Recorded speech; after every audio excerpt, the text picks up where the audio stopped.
Welcome back, everybody. No special intro today because I got to be honest, I'm wiped out. I had a PQ yesterday. We'll talk about that in a second. It was at Rogue State Games in New Jersey, North Jersey. It was a great time. A lot of cool stuff. It was interesting going in because I've been, I don't know. I ended up playing Vader Yellow. I'm going to do a separate video about it, and I did top four. I played very poorly in my top four match, but shout out to, I think SWU eventually took it. But shout out to all the competitors, everybody in the top 8, the staff at Rogue State, as mentioned, all the players and everybody that helped make it a thing. It was awesome. It was very well run, and everybody that I met was really cool. I ended up kind of running the gauntlet. I ended up playing Alex of KTOD fame in round 1, and then he knocked me out in the top 4. As mentioned, SWU was there.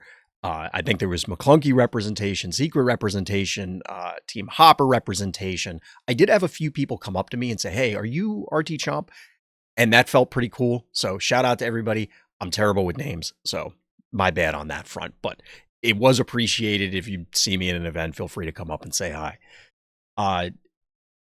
Meta-wise, it was kind of interesting. There's a variety of stuff. As mentioned, I played Vader Yellow. I was maybe like one of 3 in the room, but it was a ton of Data Vault, and I was a magnet for Sabine all day. They were either playing against me, which I did. Did I play? No, I played Ray. Yeah, it was 3 in the Swiss, although there were 3, I think, the top 8'd as well, 2 of which I played.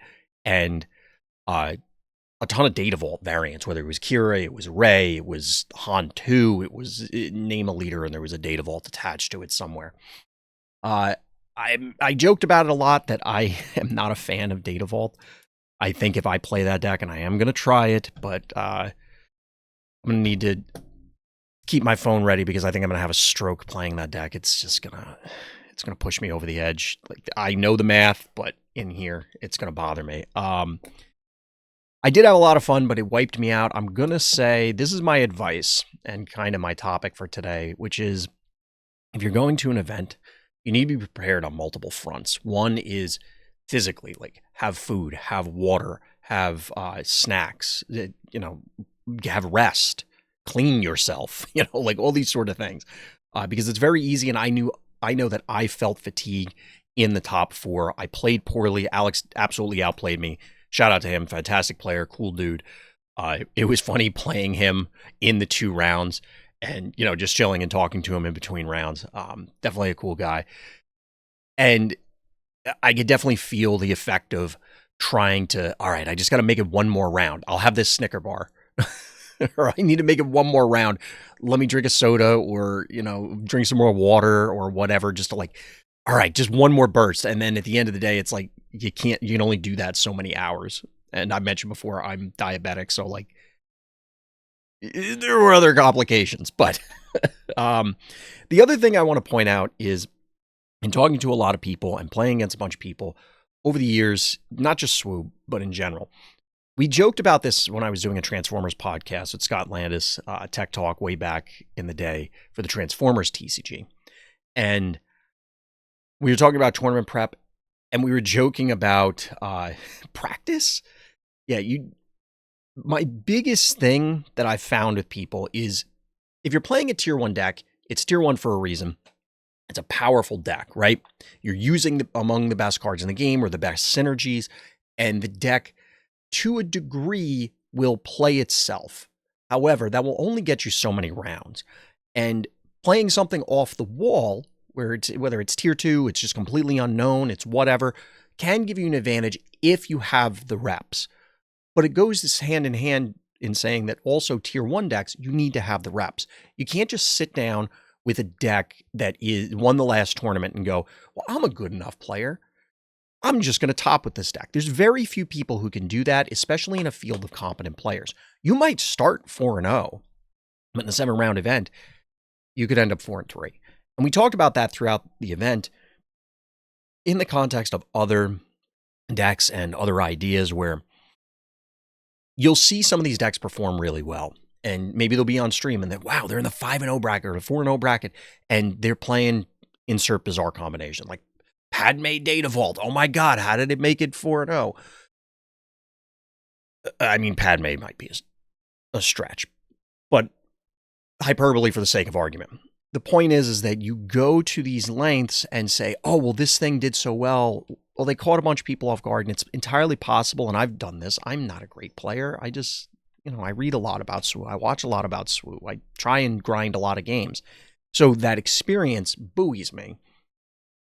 It is entirely possible for, random nonsense to go 4-0, 5-0, and then end the day 500. And if I told you at the beginning of the event that arbitrary deck was 4-4 after 8 rounds, you're probably not going to be surprised if it's one of these off-the-wall ideas.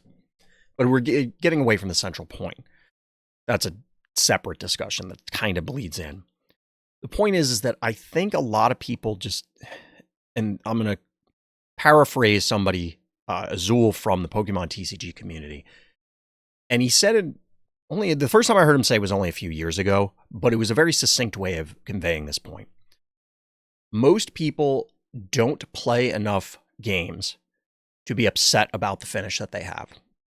If you put in hours and hours and hours and hours and hours of time testing, theory crafting, practicing, talking, thinking, doing all this stuff, and then you have a poor finish, you're justified in feeling upset. You put in the work and it just didn't pay off. Maybe you had bad beats. Maybe you had a bad night's sleep. Maybe whatever. Things didn't go your way. You had a bad finish. And that happened. That has happened and will happen to all of us. It's a card game. Things happen. But if you're picking up a deck the week of, you're picking up a deck even a couple weeks out, and you just, you know what? I'll play 10 games. I'll practice 10 games. They're all pre-board or something. It's tough. And this isn't pointed at anybody in particular. It was just something that I've realized as I've played with, and talked to people, that a lot of people, and I'm not saying everybody needs to be Greed Lord McSweaty Pants, who is just, grinding out 1 billion games a day. We can't all do that, and there's reasons for that. Maybe you just straight up don't want to, and that's perfectly fine. But one of the biggest things I've found with people when you're trying to gauge how you feel about SWU or any game is you need to set expectations, where there's a difference between I want to play in this event and I want to win this event. I want to have fun at this event. I have a specific record in mind. And there is a commensurate amount of effort and work that goes in to be able to justify a particular end result. And if you're not willing to put in the effort and work, that's fine. There is nothing wrong with that. And it is perfectly acceptable to say, I want to play casually, or I just want to go to hang out. I'm going to celebrate the game, or whatever you want to do. That's perfectly fine. And I think that's great. However, if your goal is, I want to go in and I want to buy for the Galactic Championships, I want to go in and I'm taking down this sector or regionals, there's a dramatically different level of effort that's required to do it. And I think it's important for people to recognize that in order for you to achieve those results, you have to recognize how much effort the people who are already getting those results are putting in. Are people naturally talented at card games? I mean, I'm sure that's true. It's like anything else. However, they do put in a lot of work. And if you are equally talented, it's certainly going to be the work ethic factor that's going to differentiate between people, because the experience, whether it's learned from experience because you're watching other people, talking to other people, you're teaming with other people, or you're simply just putting in the effort on your own, figuring out your own process. The process will come later. There are better and worse ways to do it, but you have to be doing it first. And I think I intend to, at some point, do a larger video series on how to improve at SWU. I know there's a lot of people talking about the topic, but when it comes to this, for me, I've accepted that I'm not as good at games as other people. I'm just not. But I am willing to put in a lot of effort. So I just play a ton of games and I put a lot of mind share into trying to figure it out. And I'm more than willing to share it and to talk about it, because shortcutting it for other people, I think, is good overall. And it's one of those things that, as I said, you kind of have to decide where you want to be as a player and then figure out, well, how do I get to that? What is the appropriate way to do this?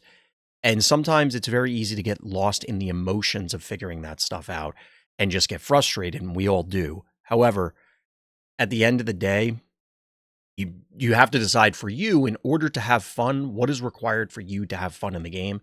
And if part of that is I want to be competitive, highly competitive, and perform well, that's going to dictate what is required. Another rambling, but that's going to do it for this time. So as always, everybody, thank you for listening. Thank you for watching, and tune in next time for more Random's Thoughts.